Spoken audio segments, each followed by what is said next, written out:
Well, welcome to another episode of Cooking in the Community Kitchen, where we cook delicious recipes and have flavorful conversations. It is my privilege today to be your host. My name is Judy Anderson, and I'd like you to give a warm welcome, please, to one of our board members of CKP, Craig Hrushka. Thank you, Judy. Thank you so much for the invitation. I'm excited about it. Well, I'm excited to cook with you, you know. We shared a small little bit of time together on the board of Community Kitchen before I started here. And so what we generally do is we get kind of right into the recipe. Let's do it. And then we're going to have some time for conversation. Okay. So I'm warning you, I'm not a professional sous chef. Well, so that's good. My wife would argue with that, so but I do respond well to instructions. Okay, well then that's just perfect. Well, I'm going to let you just stir that around a little bit if you like. Done. I can do that. And I'm going to start with the carrots. Okay. So what we're going to make today is a Moroccan style ginger carrot soup. And my last guest, when we were making something with oranges, she said, well, that the oranges reminded her of Disneyland and California, the rides. Nice. And so I was thinking, well, this is, we're going to use a Moroccan spice called harissa. This might be the closest I get actually to going to Morocco. There you go. So anyway. And if I had there been a Disneyland connection, I would have worn my Mickey ears. Oh, okay. But, well, next time. Next time. That's right. I got to get invited back first. Yes, oh please. So I'll be on my best behavior. Oh, absolutely. So I have peeled and just roughly chopped about 2.5 pounds of carrots. And I put two-ish, whatever, couple of squirts of olive oil onto the carrots. And then I have preheated my oven, and we're going to bake these. Now, it will just depend on your oven. It will depend on how fine you chop your carrots, all kinds of variables about how long that these might take. And I don't want anybody to be taken out the fact that you need that little extra time to roast them, because it just does make them so much more flavorful. So please do take the time to roast it. We're going to just dust them with a little bit of salt, and then away they go into the oven. So we've got a good cup of onions in there, and I didn't think well stirred, I might add. Well stirred, Yeah. and I thought, well, nobody really wants to see me chop onions, so that's why we've got them in there. Exactly. We're going to add a couple of cloves of garlic, and you know, I think that this is where that your imagination and the creativity come in. If your family likes lots of garlic, put 3 in instead of 2. It's not going to affect the recipe, I don't think, that much. And so I'm a garlic fan, and it smells delicious. Okay, well, perfect. Well, you know what? Then maybe we'll just add one more Great idea. garlic in there, just because. It's my Eastern European heritage a little bit. Oh, perfect. So any garlic is good garlic. Is good garlic, and it keeps, you know, whatever, the bad bad spirits away there as well, right? You bet. So if you would like, just as you stir, and I know you're wonderful at multitasking. Oh, yeah. If you'd like to just go back a little bit, and I think share, please, about how you actually started with the connection with the community kitchen. I'd love to. And my wife would argue about my multitasking ability. Well, so if smoke starts coming off these onions, yes, we're in trouble. Yeah, okay. we're in trouble. Okay. But I think it goes back to really Marilyn Gunn. Yes. And Marilyn Gunn was the founder. Her and Bill founded Community Kitchens many years ago. Exactly. And in the floods of 2013, I got introduced to Marilyn. And I saw, because I'm a religious watcher of your show, I saw PJ Wolf, our beloved president of the Mavericks, come on and do a wonderful job. I got to make sure I do better than him. Oh. But I was a Maverick in 2003. I joined the Mavericks. Oh, okay. They were established in 2000. And PJ did a good job of telling you all about the Mavericks and what we do. Absolutely. But as part of that, I was able to meet up with Marilyn the year of the floods in 2013. Okay. And she was, of course, in true Marilyn style. Yes. She was advocating for community kitchens and emergency support of people that were in need on the food, because the food supply was impacted, workers needed, it was an emergency service, right? That's right. Community kitchens, one of the things people don't know about us is that we're engaged with the city for emergency services. So she was such a charmer that she convinced Tim Arnett, one of the Mavericks, and myself that we should sponsor her. Oh. And then that became my initial relationship with CKP. Oh. And then over the years, of course, Marilyn, we continued to sponsor her, and we continued to work together, and still to this day the Mavericks do. Exactly. But along the way, in 2000 and I guess we decided it was 2017, about February, when Marilyn had moved to the board and she had promoted our beloved Sunday to be the new CEO. Then I got asked to the board in kind of an interesting way. They said the AGM is coming up. Do you want to come to the AGM? And I thought, well, there'll be 50 people there, and the rest of it. I get in, and all there is the existing board. And Sunday says, would you like to join the board? And it's like, how am I going to say no to this crew? So it's still probably among one of my wisest decisions. So I joined the board on that day, and Judy, you were on the board at that time, right? And you were, you and I got to work together. Exactly. Until you said, about 6 months, I've had enough of this Hershka guy, so I'm going to move over to the management side. Now, it wasn't exactly like that. It wasn't quite like that. You know, I think being on the board, they were trying to grow the Good Food Box program and to maybe make it sustainable, right? Totally. And I just had a passion. As I was driving home from the board meeting, I thought, you know what? I think that I would really like to shift my focus and maybe see what I could do about growing the Good Food Box program. And the story on the Good Food Box program, especially through the pandemic and the food issues food insecurity in this city, it's become such a huge success. And I think we went from how many boxes at the beginning to maybe a couple of hundred to 1,200 now? 12 and 13, we had actually over 1,300 in one of our best weeks during COVID. I guess I say that reluctantly, a best week, because you know that people were reaching out to us because they just were feeling not secure about maybe going to the grocery store. In the early time, of course, people were waiting 2 weeks to even get groceries. And so all of those kind of things, I think, really helped. And it also was wonderful how the city approached then Sunday and John and said, you know, we know that some of these community centers and things have been shut down because of COVID, but we really want to work with them and reopen them because we have to feed these people. Totally. And it was so wonderful, and that's always been, from Maryland to Sunday to the board in particular, that idea of nobody gets turned away. And then devising programs that sort of really fill the holes of maybe what's available, like the existing food bank, there are rules that people don't know about, that it's not that easy. You can't just walk into the food bank every Tuesday and get your do meals. your groceries. Yeah, and the Good Food Box is such a great example of everybody, or most people have good access or some access to non-perishable foods, the cans and the rest of it. But very few families have access to perishable foods. That's right. And anybody that knows about a nutritious diet knows that you do need some fruits and vegetables. Absolutely. So the idea was to build that program out and provide those boxes to people in need at a very subsidized price so that they can go forward. So it's just such a beautiful story. And then it's a story about social entrepreneurship and the ability to make it sustainable so that we can divert some of those funds into other programs that are really needed by the community. And I think it would be just incredible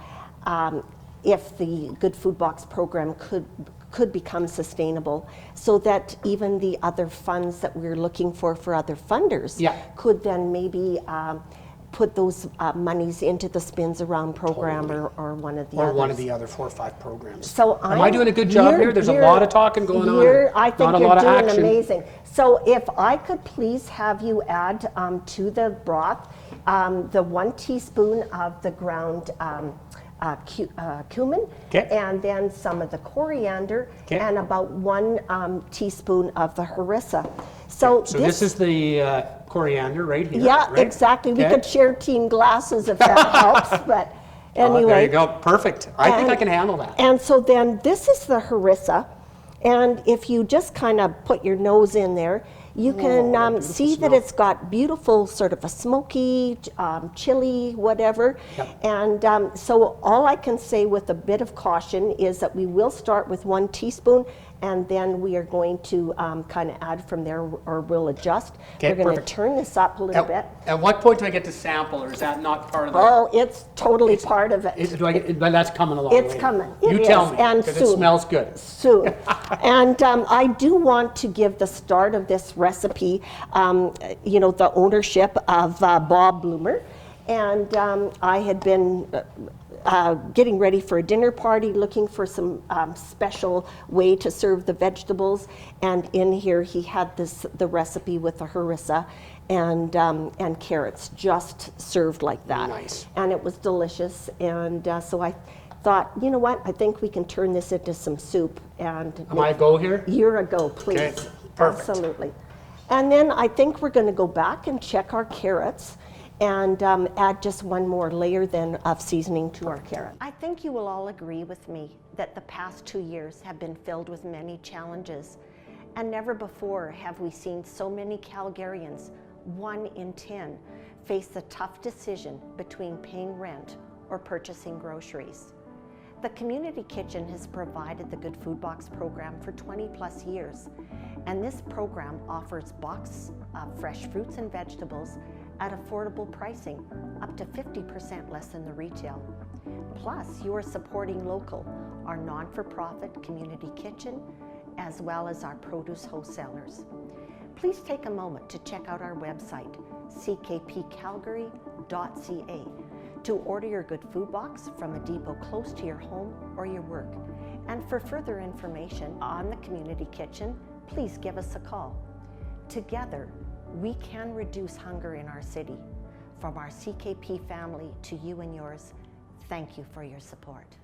So far, I think I'm nailing this. I think Yeah. you are, and I Yeah. don't know if it's a competition between you and PJ, Absolutely but you know. it is. Yeah. Oh, I'm, We're gonna have, maybe we'll get a vote in the comment Exactly. section. That's Did you right. like that PJ Wolf guy, or did you like Ooh. Craig Harshka? yes, So I'll, exactly. I think we can, I think we we'll can work do some. it. Maybe we'll get the Mavericks a little competition. That's right. So now today I am using honey, 2 tablespoons of honey, and from the High Bank Society. And they are one of our partners with the Good Food Box program. And it's just an incredible organization that helps house young single moms. And so there is some residents right in their location on 19th Street Northwest. And so there is apartments for these amazing young women as they're going to school to try to finish their education and then look after their little What a ones. great program. So it's one of my favorite places to go visit because And what a there's- great company to support too, Oh, right? and there's all Yeah. this liveliness and all of these sweet little children around. Yeah. And you just, you do feel really, really inspired. It There's is a no doubt wonderful about thing that. and I think with the Mavericks, and I tease my good friend PJ, but I think that's one of the things that hardcore fundraisers like the Exactly. Mavericks, one of the things we really stress is you've got to see your good deeds in action and where your Exactly. funds go. That's and right. where you all the beautiful people that get helped and how grateful They people are. That's and right. sometimes if it's just about a golf tournament, if it's just about fundraising, the fundraisers need to sort of see the people that benefit. And it's just such a beautiful and heartwarming thing to see all of the people helped. Right. And eye-opening when it comes to the need in That's the city, right? And that is, I think, something that I know that I certainly was not aware of, was just how the kitchen impacts so many people, and that there are so many people with huge needs, because I'd be the first to humbly say I had never actually had to go and look for food. No, totally. That was not, you know, everybody has a story, but that was not part of mine. Right. So anyway, we're going to, sorry to interrupt for one second. No. We're going to pop these back into the oven, and you can see that they got nice and golden in that first 20 some odd minutes, and now we're going to just let the beautiful honey and the harissa just absorb into these, and then we're going to add them back into our soup.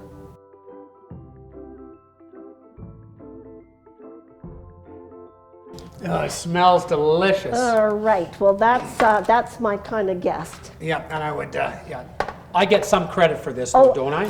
Totally. Did you see the technique on the stirring of this? Yeah. I love this is the a joint back and effort. forth. Absolutely. The free flow, right? And so I think I'm just going to feel free to just lift this right up. I'm going to add them into the pot. And I like it when we can use the parchment and make easy cleanup. That's my kind of cooking. It really is. And I'm going to. I'd say cleanup is my department at home. At home, but my good friend Oliver might.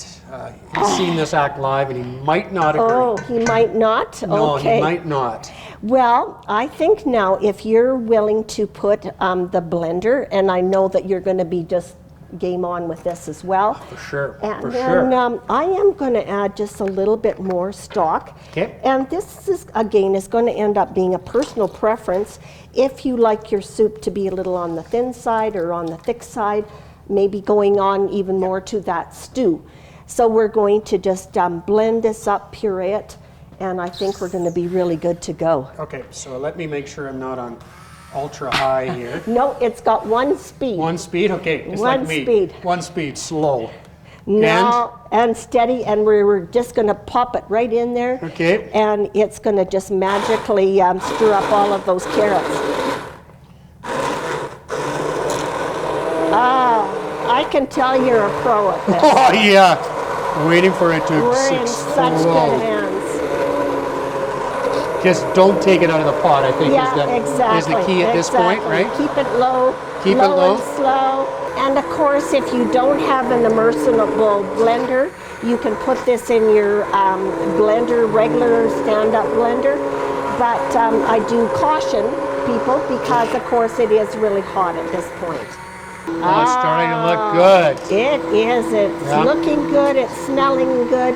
Now, what about consistency? Is that about how you like your soup, or do you like it? I love it. You love it? I love it like that. Okay, yeah, that well, works perfect. with the odd lump in there. Yep. And but no, it looks wonderful. All right. Well, then I think let's have a little taste and adjust. Perfect. Here you go. Here's a spoon for you, Excellent. and it's even a clean one. So Oh, how about that, wow. right? Bonus. It is delicious. Yeah. It really is delicious. Is that working for you? That's good. Yeah, and the consistency in my mind is perfect. It's good.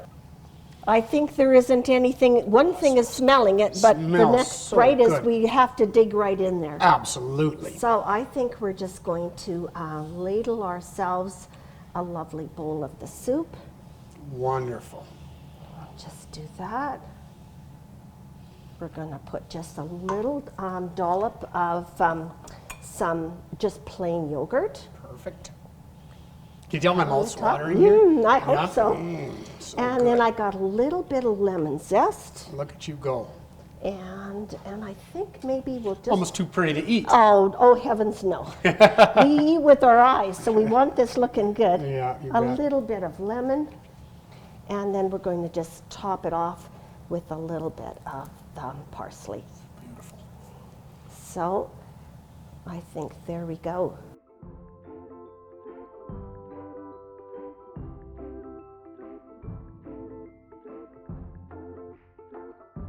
Well, I think we're ready to have our first couple of bites. Smells Please, delicious. please join me and just tell me what your thoughts are. What's your first senses?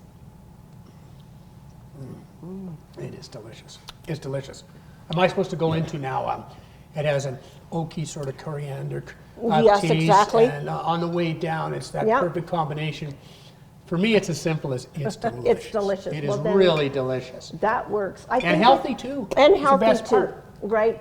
And it's a good way to introduce your children also into just eating more vegetables as for well. sure. So Yep. I think as you help yourself to a muffin as well, if you would just like then to, I think, explain to people, I guess, number one, why the community kitchen needs a board. Okay. And then just perhaps what's the difference too between being on the board for a non-for-profit or as a profitable business. Yeah. And I think that those are things, and I know that you have brought so much value to the board with all of the amazing people that you know as well. So we thank you for that. But thanks, and Judy. you know what? Maybe I'll just have my soup while Okay, you well, talk. I do a little Sure. bit. While of you that. do just a Yeah, little bit. Yeah, exactly right. You can get to the seconds faster than I can this way. But it's great. It's a good question. I think any good organization, the fundamental purpose of a board, besides there are regulatory reasons that if you're a registered not-for-profit, you Right. need to have a board, and that's part of your mandate, even through the regulatory processes and through the regulators. But it's just great practice. It's good business practices. Right. And fundamentally, the board's there to support the team and support, first and foremost, to support that CEO or that leader in being able to fulfill her duties Right. or his duties.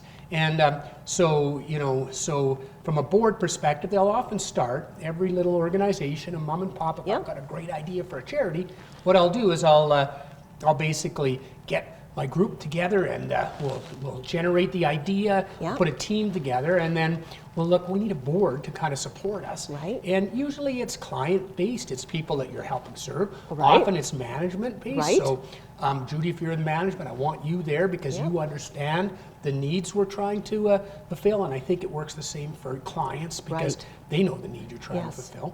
But I think as you grow up and get a little bit, and you start to take more money and you start to expand your business, there's a real value in moving away from that straight client and manager side of it to making your board more mature, more accountable, bringing on other expertise Yes. that maybe in the private sector that would be really useful to you. Yes. And boards grow out of need, Right. and out of as there's more dollars donated, as you're serving more people, Right. you decide, well, I really don't know too much about the legal side, the Yeah. accounting side, the Right. insurance side, so we're going to need some help Bring those there. people. Yeah, so on that's what board. it is. And you ask a great question. You and I have talked about this before about how does a charity board look compared to a for-profit board? Because I've sat on a Right. lot of boards in my days on both sides. Exactly. And it's a great question. And I always go back to a direct of my experience with one of the guys that has been really helpful and an outside consultant that's just been absolutely indispensable to the community kitchen is a guy that we hired to help us with our strategic planning. Okay. And I'll talk more about it. But I often got to a point through this process where I said, Frank, I said, what do I do in this particular situation with my charity board? Not sure how to do these. And his answer was always, Craig, what would you do in your for-profit board? Yeah. What would you do that way? And there's a real parallel there. And it's a great analogy to say, you know what, you're just managing a business the same as whether it's for-profit or not for-profit. Right. And the other thing I think that I thought about after you asked the question is, you have a duty as a board member and as an organization Right. to look after the needs of your stakeholders and to steward steward the money. Exactly. So, in a for-profit company, I go around to all of my initial shareholders and I say, give me a check and I promise you to deliver this kind of return for you. And it's very much the same in a not-for-profit. Give me a check, provide us with some funds. You believe in the story and the strategy and what we're trying to do, and I promise you, as that board member, that I'll provide you responsible leadership. That I will look after those funds as if they were my own and make sure that they get allocated to the right places. So I think there's a real parallel between the do two. too. Yeah. I hope that those second and third bites are working for you as well. They're wonderful. They're really, really great. Yeah. And obviously this is a great recipe if for a good food box. Yes. You almost always have carrots in there. And onions. And onions. Right. So it's a perfect sort of something to use. I know that you guys are very careful about adding recipes. Sometimes we take it for granted that we can go online Yeah. and find a recipe. And not all of our clients actually have that privilege of going online. So we try to keep the recipe simplistic enough that that hopefully there aren't so many mystery ingredients, and that they will feel like they want to explore some different tastes as well. So that's great. And I think if you would just also talk a little bit maybe about the evolution of being on the board, because I think that that's important to understand what, even as staff, what we can kind of expect of our board as well, please. That's a great question, and it really is,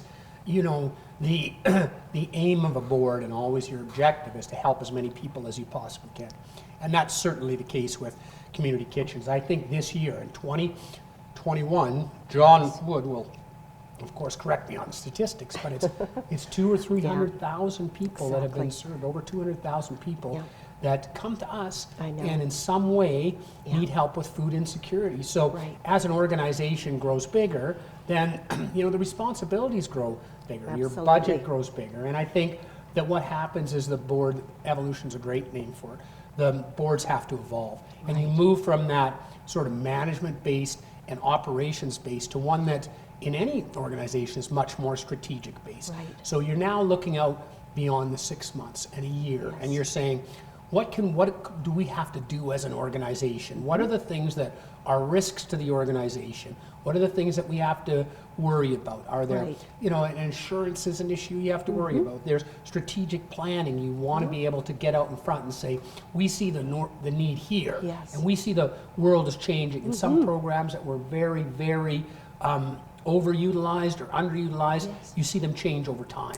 So you spend a lot of your time as a board helping your CEO through that. And I think that what happens is then when you change from client-based and maybe a management-based board, then you get you require different board composition. And so we do some really interesting things. I think all big boards do, which is we make a list of, okay, everybody sit down and determine what the needs of this board are. What are the things that we need? What are the most important things from a skills perspective? What skills do we need to make this board effective? And that changes over time.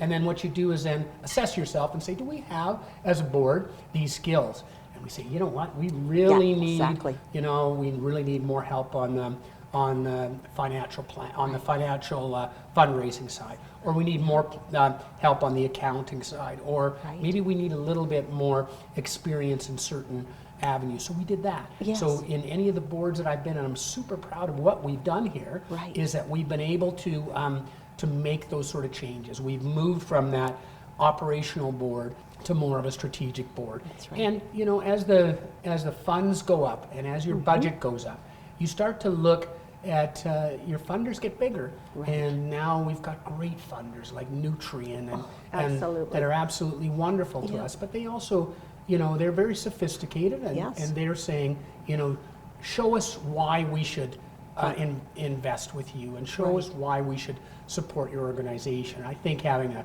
very strong board of good community-minded people and covering off of all that, the strategic planning and the financial and risk-focused board, I think is a really, really important thing to do as an organization evolves. And so that everybody understands. That's exactly what you do in a for-profit, right? So Frank Nieborg would be proud. Right? What would you do? What would you do in a for-profit business? Well, it's the same story, right? It is, and I think the difference is that we really do serve people from our heart.